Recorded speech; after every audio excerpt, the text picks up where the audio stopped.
Is this thing on? Welcome back to Big Mouth, and fancy seeing you here in June. A very welcome, my friends, and especially my enemies. Come in, sit down, no touching. I don't do the touching. Hello, and welcome back to Big Mouth. You can keep this and any other conversation I ignite going over on my Twitter at Movies TV Mad, on my Vero at Big Mouth 1, and the extension to this channel is my Instagram, Big Mouth. So what does it take to make a great Superman movie? Well, I think we've only had one Superman movie where the whole of the world kind of embraced it. And that was back in 1978, Richard Donner's Superman the movie. And that movie nearly broke the man to make, because back then it was the first of its kind. The first of its kind. And it was amazing. And so many people who really weren't into comic books fell in love with Superman. So that is really the film, the Superman film, the superhero film, the first one everybody embraced. Now, singular, individual, standalone superhero films, there's not many ones where people, the whole world, fall in love with. So you've got Superman the movie. Superman 2 split audiences. People didn't like Superman 3 and Superman 4. They have a few audiences that like those films. Superman Returns, divisive. Some people like it. A small niche group. I love Man of Steel, but again, divisive movie. It has a niche fandom. These are the facts, right? So then when you look at other superhero films, comic book films that did very well, again, Batman Begins wasn't very successful. It's only now that people appreciate it. I think that's one of the best comic book movies ever made. Certainly my favourite Batman movie. You've got Raimi's first Spider-Man, and then you've got Spider-Man 2. Two very successful films where everyone kind of says, these are amazing films. So, and then you've got Iron Man, which I think everybody loved and did really well. That was a good origin film. People liked it. It was a good start to the Marvel Cinematic Universe as well. So there is that. But when you look, when you look at the other MCU films, they're not a lot of the individual ones are not universally loved, saying this is the most amazing thing. Captain America, the First Avenger, has a niche kind of fandom. Again, obviously Captain America, the Winter Soldier is the one everybody loves. So that's a film everyone said, this is an amazing film. Again, Civil War wasn't universally loved, whether you like it or not. And it wasn't really even like a solo Captain America film. It's titled that way, but it's certainly not. Obviously, Captain Marvel, again, wasn't a film that everybody said, this is the most amazing film. Again, Spider-Man Homecoming, Spider-Man Far From Home, very divisive as well. So there's very few films, even Doctor Strange. I like Doctor Strange, but it's not, again, it's got a niche market, a niche fandom. So a lot of these superhero films aren't universally loved. And people always talk about Superman being this hard character to make relatable. I think that's actually bullshit. And well, let's just talk about this. Why I think this is bullshit, because I think he's not hard to make relatable or likable or to make you care about him. And I don't think the point of him being overpowered is a problem if you do what Smallville did, which is make the emotional entanglements very, very important. But the reason Superman really, he's only got one film where everybody loved it. Even filmmakers today say that's the way you should make a Superman film. I don't agree with that. I think I've got it in my cupboard. I can watch that movie whenever I want, and I watch it a lot, like Man of Steel. But I don't think you should repeat yourself just because it's... I don't even think that way of doing it would be successful. I just think it'll be... I mean, Bryan Singer tried that. Now, the problem Superman Returns has got, really, it's trying to be its own thing, but it's also trying to, write a love letter to Richard Donner's movie. That's a problem. And also, when you look at the Daily Planet building, it doesn't look like the one from Richard Donner's film. It doesn't even look like Richard Donner's world that he built up. So that's the problem for me. It doesn't even... we've got the trailer playing behind us here. And when you look at Spacey's Lex Luthor, and I think elements of that character were done really well. Spacey, great actor, whatever you think of him, his real action, real world action's great actor, right?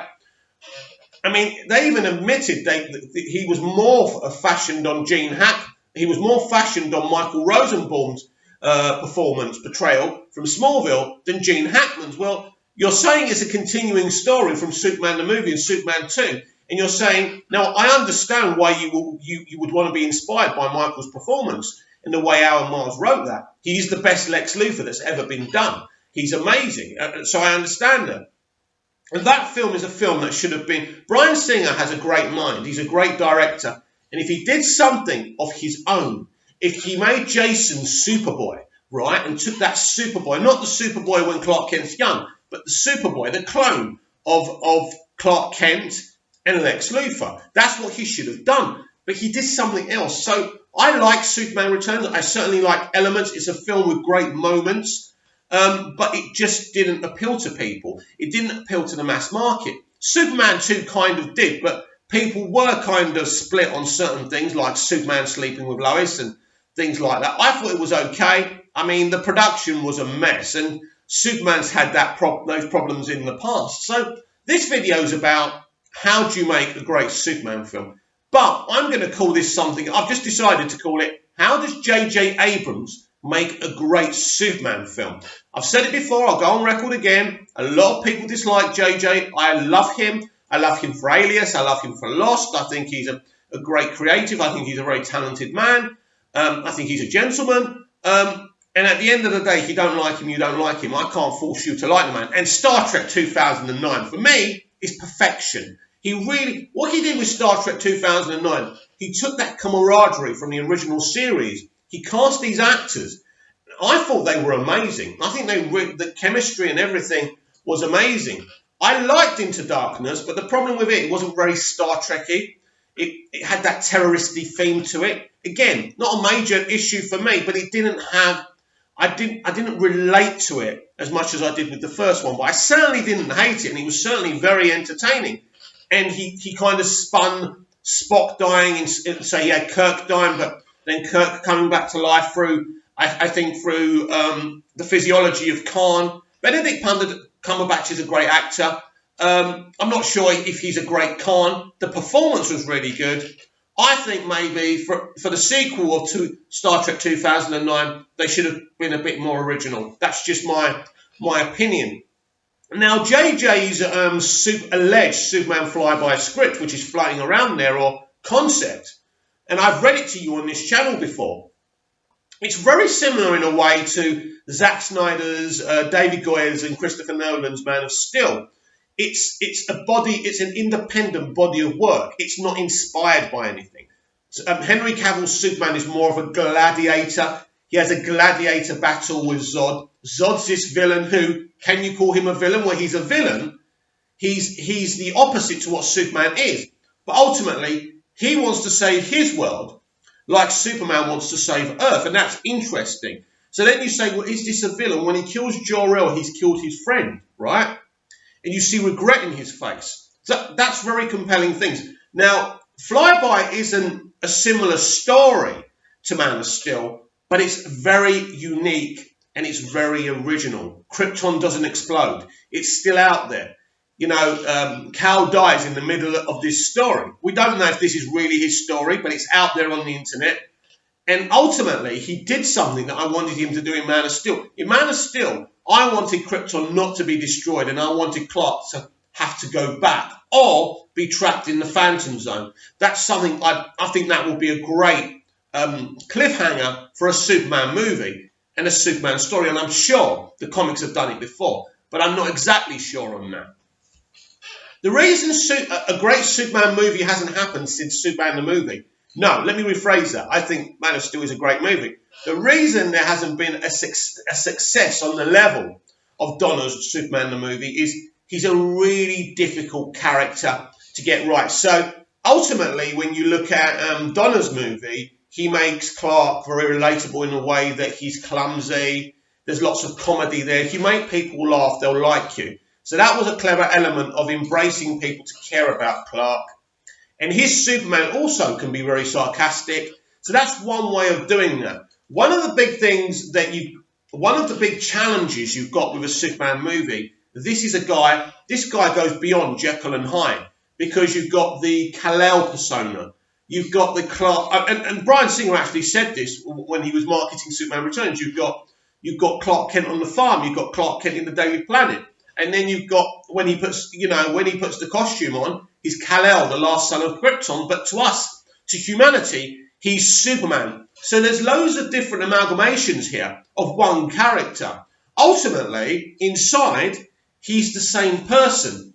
But there's loads of unique facets of Superman that you can use. One of the biggest ones, of course, he's literally the ultimate immigrant. But he goes beyond that. He's the ultimate illegal immigrant who comes to another planet and he gives back to society. And let's get this right. This is an illegal immigrant that gives back more than any other human being. If we want to make him an American character, which I think he's a universal character, but some Americans want to keep him American. That's why some people don't like Cavill. I suspect that's why Grace Randolph keeps on saying stuff about Cavill. But he's a universal character. He's a hero of the universe, not of America.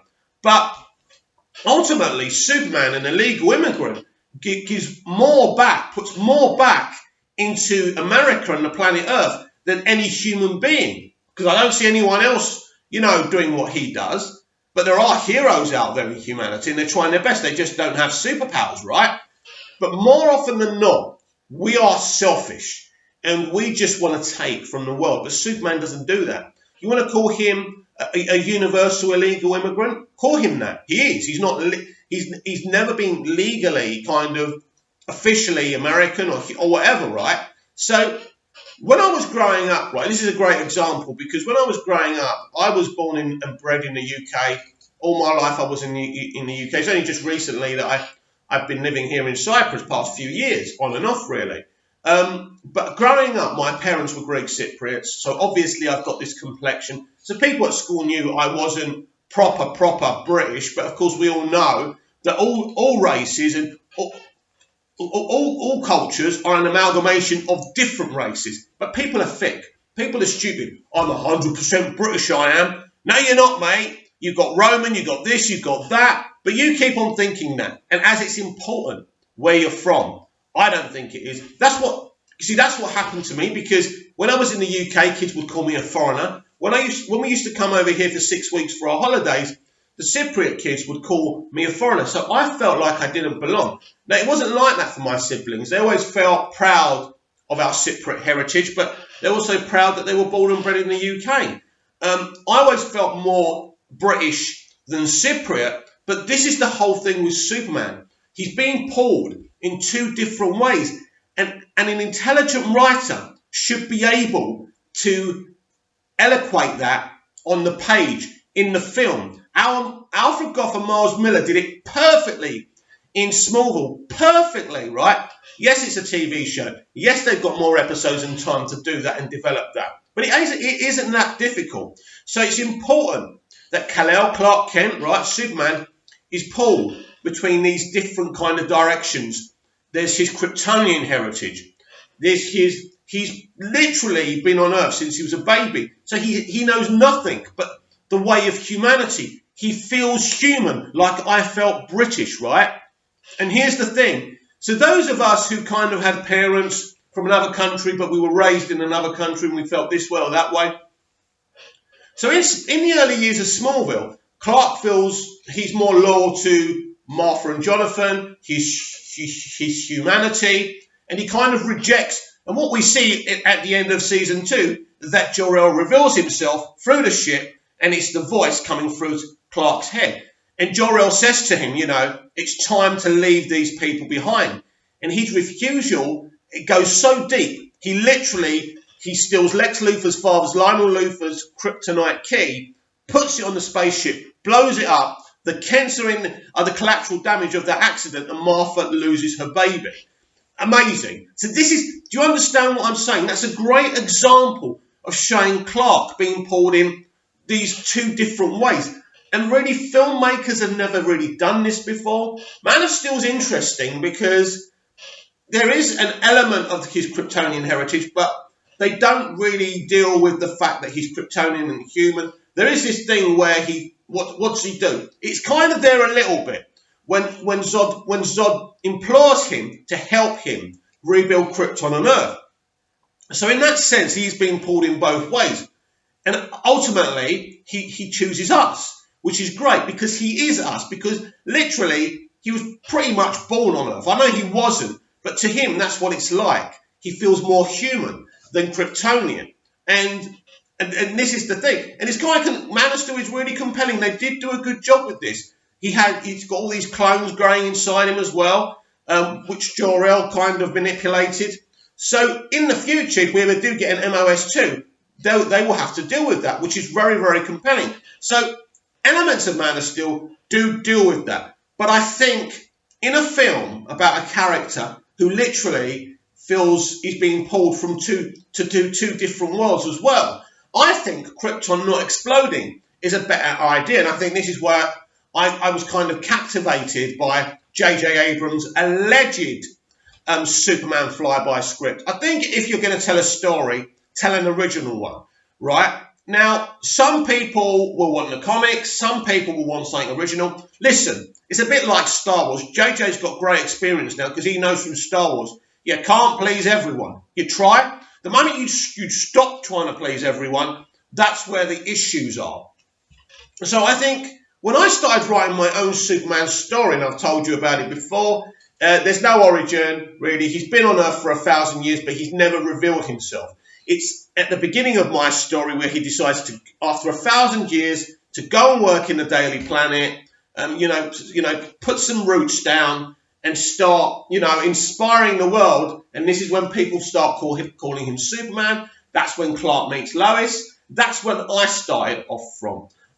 So a lot of people don't want to see another origin film. It's the same as Batman. People always complain.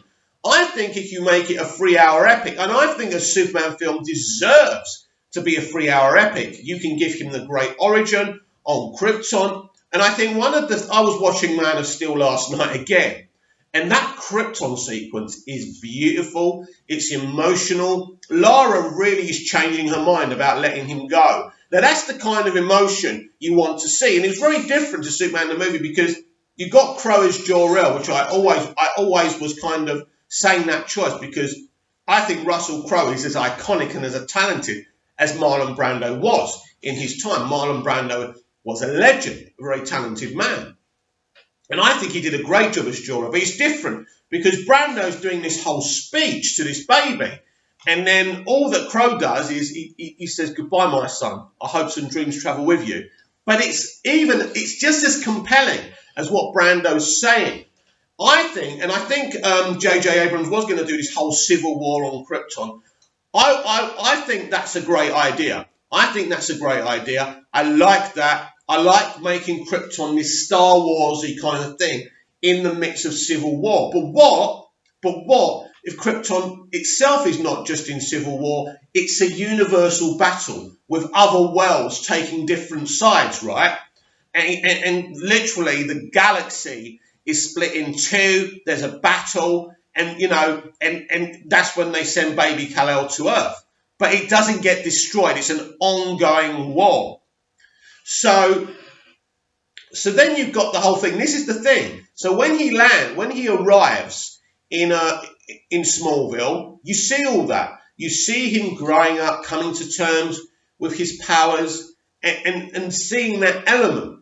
And I don't know if you have to kill off Jonathan Kent. It's certainly an interesting thing. I think for one film we should have both the Kents alive, don't you? Let's think out loud in this video. I wasn't going to do this, but let's instead of me just telling you what I think J.J. Abrams should do, I think so we keep both the Kents alive, right? But Martha suffers with mental health problems. And so she comes and goes from the relationship. She's there. But it's been difficult for her, especially having to cope with Clark and the fear of someone coming and taking him away. So you get the high school stuff. We actually get introduced to Lana in a film. We've had her in Superman the movie. We had her on the bus in Man of Steel, but we never ever really got to know her, which is a shame. So we've only got one awesome Lana Lang in live action as far as I'm concerned, and that's Christine Krug from Smallville. So you do all that, and then obviously it's time for him to go. We see the fortress right. I think it's kind of I think the Smallville stuff can be pretty much paint by numbers. We want to see his struggles as a young boy on Smallville. We want to see him pulled in two different directions. We want him to find out where he's from and see how, even as a kid, he doesn't know which direction to choose. And Jonathan advises him that he doesn't have to choose any direction, but he starts to get inquisitive about where he's from. So, like in Smallville, he meets someone who tells him, or maybe someone, he wasn't the only one who travelled to Earth. Somebody else from another galaxy, let's say Martian Manhunter, for argument's sake, explains to him there's a civil war in the galaxy, and they could really do with his help. So already, you see, Clark's being pulled in one way and another. What's he do? Leave Earth and fight this civil war? Or does he not? And knowing he could help, but he won't have his powers, of course. So anyway, he for the time being, he rejects that destiny and he decides to stay on Earth. He builds the fortress. Jor-El talks to him. He says to him, under no circumstances must you ever return to Krypton. You will not have the abilities there that you have on Earth. You will not be able to survive. You're too used to. So he tells him what he wants him to become. And Clark finds this is really tough for Clark. So he doesn't put the Superman costume on straight away. He leaves the fortress. He gets the job. He gets the job at the Daily Planet, but something happens, a disaster and tragedy. He has to think, and he saves someone. He saves someone, but he doesn't put the costume on. It's then when he realizes that his father's right. He's got these abilities. He should do it. So he puts the costume on. Then you have to decide, what kind of villain do you want? Do you want a domestic villain? In my script, we've got, what's his name? Metallo, right? And Metallo, and Corbin's working at the Daily Planet, and they become friends, and then Manchester Black and the Elite turn up and demand that Superman kills Metallo, but because they've been friends, Clark refuses. We get flashbacks to the Second World War, where they're pressuring Superman into killing Hitler and killing all the German soldiers. And at that time, Superman refuses. So that's the kind of story I was doing. But I'm not really dead set on what kind of villain you can have. There's lots of different villains. You can go really, really domestic. I think it would be, Metallo would be awesome. I think Brainiac has never been, we've seen him on Krypton and he was awesome, but an awesome Brainiac kind of versus Superman thing. I think Brainiac's the kind of thing you can set a kind of arc over 3 or 4 films, or 5 or 6 films even. This is Brainiac. He's planning something. So he's the villain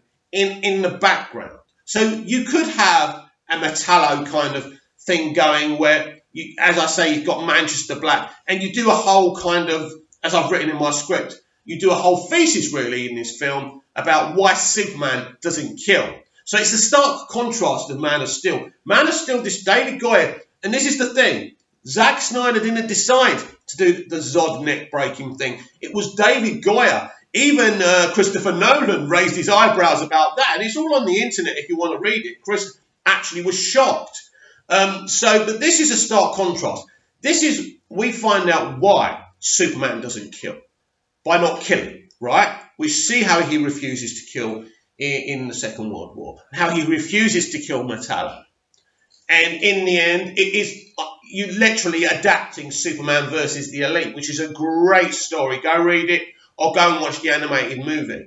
But after that, he's getting to know Lois. Whatever's happened. I'm not going to say what I've got planned for Metallo if he'd be back. Of course he will be back. But how he deals with it, because Metallo's always going to be Metallo now. He's lost his humanity. So that's something else we can deal with in the future. So the real villain of my story is Manchester Black and the Elite. Manchester Black believes you kill villains because if you put them away, they get out again and they remain a problem. But Superman doesn't agree. So Manchester Black manipulates the news, the broadcasters, the society to turn on Superman for not doing what it takes to keep them safe. That's the whole arc of the first movie. But meanwhile, this this intergalactic civil war still going on. So Martian Manhunter, he's starting to set things up with Lois, and he's settled, and he's got a great relationship with Jimmy Olsen. Got some great plans for Jimmy Olsen in my story as well. Actually, I'm giving him the Connor Kent story, the amalgamation of having the DNA of Lex Luthor and Clark Kent. So, and he will be a very young boy. He will be about 16. So I've got lots of great 16, 17. Got great plans for Jimmy Olsen. Jimmy Olsen is always your way into the story, just like the companion in Doctor Who is. He's that human element, this young kid who becomes Superman's best pal. But I'm taking the relationship to an even deeper level emotionally. So Martian Manhunter approaches him. He says, we really need you. He goes, my father said never to return. He says, that's not your father. That's not your fortress. Have you heard of Brainiac? And Superman goes, no. He created the fortress. He impersonated your father, even though you wouldn't even have known how your father sounded. That is not your father, and that is not your fortress. Brainiac wants to keep you here. You must come with me now and help me save the galaxy. So at the end, Superman has a decision to make. And ultimately, ultimately he will decide to go. But that's how we leave it. We don't know which way he's going to turn. And that is what I would do with a Superman story. I think a great superhero story, the great superhero stories, first of all, test the hero. Like in Captain America, the Winter Soldier, the reveal that Bucky is the Winter Soldier is so compelling. So having this element of John Corbin being Clark's friend, working with him in the Daily Planet for a little while, and then you've got Manchester Black demanding he kills him. That's a very, very emotional story. And I'd like to do that because we've had so many superhero, alien invasion movies now. I want to do that first Superman film as a domestic story. And as we've already got that intergalactic battle going in, which I think we would switch to in between the film, that will make things very, very interesting and very exciting for the audience who love that climactic, epic stuff. I think you've got to be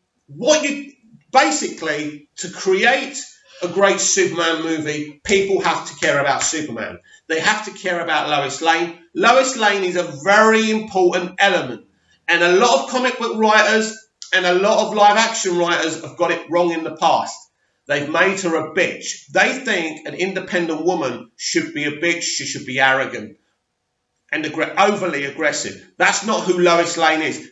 Lois Lane, to me, is independent, intelligent, but she's not totally all-knowing and all clever. I like the element that she makes spelling mistakes. I like the element that she misjudges people. She jumps in there. She speaks before she thinks, and that's great. But ultimately, Lois Lane is a journalist because she cares.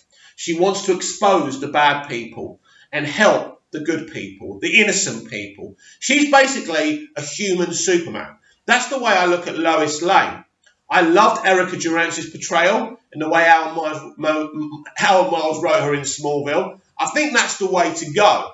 So I think it's important that Lois Lane is likeable and you care about her relationship with Clark and Superman. It's important that Lois isn't in love with Superman before she falls in love with Clark, because then she's falling in love with a god and she's with him for the wrong reasons. And kind of in Superman the movie, she's kind of more in love with the god than she is with Clark Kent. It just comes across that way to me, and I don't know about you. But without Superman the movie, I would never have fallen in love with this character. The truth is, many people wouldn't have fallen in love with this character without that film. It's just a great starting point. And so it's very important that you've got all these elements together. You get people to care about Superman, the fact that he's the ultimate illegal immigrant, but he gives so much more than other human beings who come from the world. He cares.